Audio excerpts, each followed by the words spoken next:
আমরা এখানে নিউজ সংগ্রহের জন্য আসি।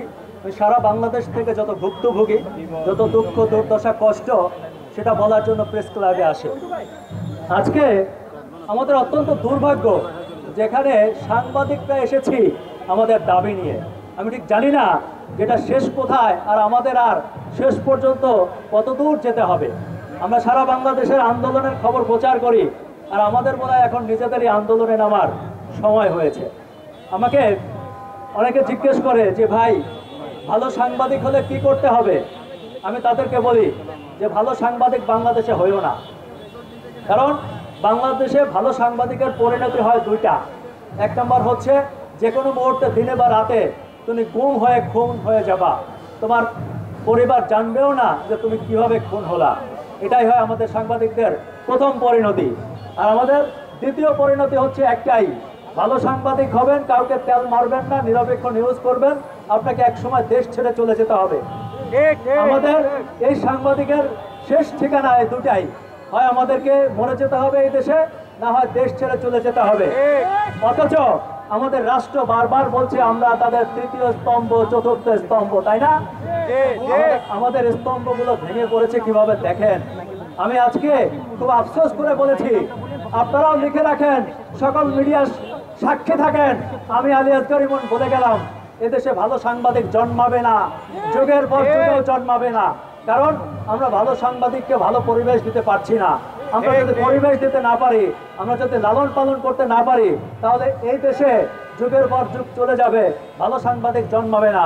আর যারা ভালো সাংবাদিক হবে তারা হয় এভাবে খুন হবে নৃশংসভাবে, রাস্তায় পড়ে থাকবে, অথবা দেশ ছেড়ে পালিয়ে যেতে বাধ্য হবে, ইতিপূর্বে যেমনটা হয়েছে। আমাদের কোনো সরকারের প্রতি আস্থা ছিল না, কিন্তু আমরা অন্তত এই সরকারের উপরে কিছুটা হলেও আমরা সাংবাদিকরা আস্থা রেখেছিলাম। তারা একটি সুন্দর পরিবেশ তৈরি করবে, তারা আমাদের কাজ করতে দিবে, এবং আমাদের যে ন্যায্য দাবিগুলো সেগুলো মানবে, আমাদের ভবিষ্যৎ কিভাবে চলবে সেটা চিন্তা করবে, আমাদের নিরাপত্তা দেওয়ার ব্যবস্থা করবে। আহ্বান জানাতে চাই, আপনারা অতীত ভুলে যান। নতুন বাংলাদেশের বিনির্মাণের যে মানুষের প্রত্যাশা, সেই প্রত্যাশা পূরণের জন্য নতুন রাজনীতি করুন, নতুন বন্দোবস্ত তৈরি করুন। শুধু কথায় ফুলঝুরি করলে হবে না। সর্বশেষ বলতে চাই, গাজীপুরের প্রশাসন, বাসন থানার ওসি এই ঘটনার দায় এড়াতে পারেন না। আগামী 24 ঘন্টার মধ্যে সিসিটিভির ফুটেজ দেখে এই সন্ত্রাসীদেরকে আইনের আওতায় এনে দ্রুত বিচার নিশ্চিত করতে হবে। আমরা দেখেছি মাগুরার সেই আসিয়ার 1 মাসের মধ্যে বিচার হয়েছিল। এই সিসিটিভির ফুটেজ দেখে যারা চিহ্নিত, তারা যে দলের হোক, তারা বিএনপি হতে পারে, জামাত হতে পারে, এনসিপি হতে পারে, ইসলামী আন্দোলন হতে পারে, সেদিকে আমাদের কোনো লক্ষ্য নেই। আমরা চাই প্রত্যেকটি অপরাধীকে সিসি ক্যামেরার ফুটেজ দেখে 24 ঘন্টার মধ্যে আইনের আওতায় এনে বিচার নিশ্চিত করতে হবে।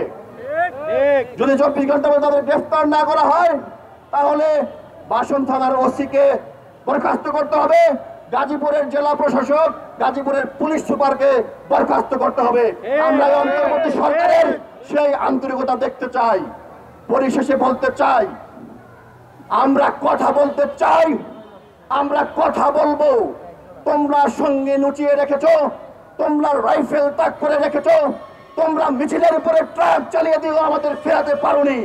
আমরা কথা বলবো। এক সহকর্মী, গাজীপুরের যে সহকর্মী তুহিন ভাই, তাকে হত্যা করা হয়েছে। এটা আসলে এতটা দুঃখজনক, এতটা নির্মম ছিল যে ভিডিওটা দেখেছি আর চোখের পানি ধরে রাখতে পারেনি, যে আমাদেরই এক সহকর্মীকে এভাবে কুপিয়ে হত্যা করা হচ্ছে। তো আজকে এখানে কথা বলছি, বাসা পর্যন্ত ঠিকঠাক মতো যেতে পারবো কিনা আমি জানি না, হয়তো আপনাদের ক্ষেত্রেও সে বিষয়টা হতে পারে। তাহলে আমাদের নিরাপত্তাটা কোথায়? আমরা কোথায় নিরাপদ? একই সাথে পরিবারের তো শঙ্কা আছেই। কালকেই পরিবার থেকে ফোন দিয়ে বলা হয়েছে, তোমাকে সাংবাদিকতা করতে হবে না, তুমি অন্য কোনো পেশায় যাও, নয়তো বাসায় এসে বসে থাকো। কেন? পরিবার কেন শঙ্কায় থাকবে? অপরাধীর পরিচয় সে অপরাধী, তাকে আইনের আওতায় আনতে হবে। এবং এই প্রতিনিয়ত সাংবাদিক নির্যাতন, সাংবাদিককে এইভাবে যে এক কথায় সাংবাদিকের গলা টিপে ধরার মতো যে সংস্কৃতিটা তৈরি হয়েছে, এটার সমাধান কোথায়? কবে সাংবাদিককে যে বলা হয় যে সাংবাদিক মানে উন্মুক্ত গণমাধ্যম, স্বাধীন গণমাধ্যম, সেটা আমরা কবে ফিরে পাবো এই প্রশ্নটা রাখতে চাই। এবং আমাদের সহকর্মী তুহিন ভাই হত্যার, এই নির্মম হত্যা দ্রুততম সময়ের মধ্যে বিচারের দাবি জানাচ্ছি এবং সর্বোচ্চ পর্যায়ে বিচারের দাবি জানাচ্ছি। আমরা সবসময় এই যে সামনের সারিতেই কিন্তু আমরা থাকতে চাই। আমরা এখানে আসার আসলে আমরা আসতে চাই না, কিন্তু আসলে কখনো কখনো আসলে আমাদের বাধ্য হয়ে আসতে হয়।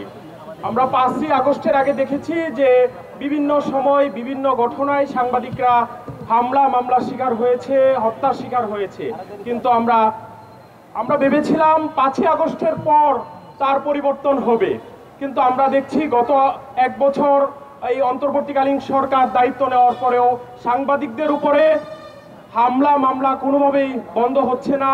আমরা প্রতিনিয়ত হামলা শিকার হচ্ছি। কিন্তু কেন? আসলে আমরা একটি বিপ্লবের পর একটি স্বাধীন দেশে কেন আমরা বারবার হামলার শিকার হব, এটা আসলে আমরা প্রশ্ন রেখে গেলাম। এবং এই যে ঘটনাগুলো ঘটেছে, গতকালকে গাজীপুরের ঘটনা ঘটেছে, এটা আসলে আমরা দেখার মতো নয় যে ওই ঘটনাটি ঘটেছে। এবং সবচাইতে কষ্টদায়ক হলো যে প্রশাসনের সামনে, পুলিশের সামনেই কিন্তু এই ঘটনাটি ঘটেছে। তারপরেও কিন্তু আমরা দেখেছি যে এই আইন শৃঙ্খলা বাহিনী আসলে সাথে সাথেই কোনো অ্যাকশনে যেতে পারেন নাই। এটাও আমাদের জন্য দুঃখজনক। আমরা অন্তর্বর্তীকালীন সরকারকে আমরা আহ্বান জানাবো, আমাদেরকে স্বাধীনভাবে কাজ করার সুযোগ করে দেন। সেই সন্ত্রাসীরা এখন অন্য দলে আশ্রয় নেওয়ার চেষ্টা করছে। এই সন্ত্রাসীদের শেল্টার দিচ্ছে স্থানীয় রাজনৈতিক নেতৃবৃন্দ এবং এই সন্ত্রাসীদের পালন করেই মূলত সাংবাদিকদের কলম বন্ধ করতে চায়। তো আমরা স্পষ্ট বলতে চাই, এই সাংবাদিকের কলম, এই সাংবাদিকের ক্যামেরা কখনো বন্ধ হবে না।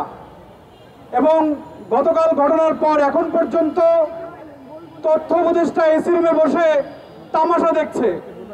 রাষ্ট্রের নাগরিক হত্যা হচ্ছে, তার মন্ত্রণালয় অধীনে তার সহকর্মীরা হত্যার শিকার হচ্ছে। সে এখনো পর্যন্ত এই বিষয়ে স্পষ্ট কোনো কথা বলেনি। সরকারের পক্ষ থেকে এখন পর্যন্ত স্পষ্ট তার বিষয়ে, এই হত্যাকাণ্ডের বিষয়ে কোনো ধরনের বিবৃতি আসেনি। বিগত 16 বছর আমরা দেখেছি এই প্রেস ক্লাব কিভাবে ফেসিস্ট তৈরি করেছে। সেই প্রেস ক্লাব এখনো পর্যন্ত নতুন বাংলাদেশে এসেও এই হত্যাকাণ্ডের বিষয়ে এখন পর্যন্ত ন্যূনতম তারা একটি শব্দ বাক্য ব্যয় করেনি। এছাড়াও অন্যান্য পেশাদারী অনেক সংগঠন রয়েছে সাংবাদিকদের, তারাও দেখেছি বিভিন্ন সময়ে, বিগত সময়ে সুবিধাভোগী ছিলেন, নতুন করে সুবিধাভোগী হয়েছেন তারা। এ কারণে তাদের সুবিধার ভাটা পড়বে, যে কারণে তারা যদি কথা বলেন তাদের সুবিধার ভাগ বটরা কমে যাবে। তারা এখন পর্যন্ত তুহিন হত্যা নিয়ে একটি বাক্য তারা ব্যয় করেনি। আমরা স্পষ্ট বলতে চাই, সরকারে যারা আছেন, সাংবাদিক নেতৃবৃন্দ যারা রয়েছেন, তারা এই বিষয়টি অবশ্যই সুরাহা করবেন। প্রধানত তুহিনের পরিবার এবং তার সন্তানদের সকল দায় দায়িত্ব রাষ্ট্রকে নিতে হবে। এখন আগামী 24 ঘন্টার মধ্যে যদি এই তুহিন হত্যাকাণ্ডের স্পষ্ট বিবৃতি না আসে, সকল সাংবাদিকরা নিজে তাদের কর্মসূচি ঘোষণা করবে এবং সরকারকে বাধ্য করবে এই বিষয়ে সুরাহা করার জন্য।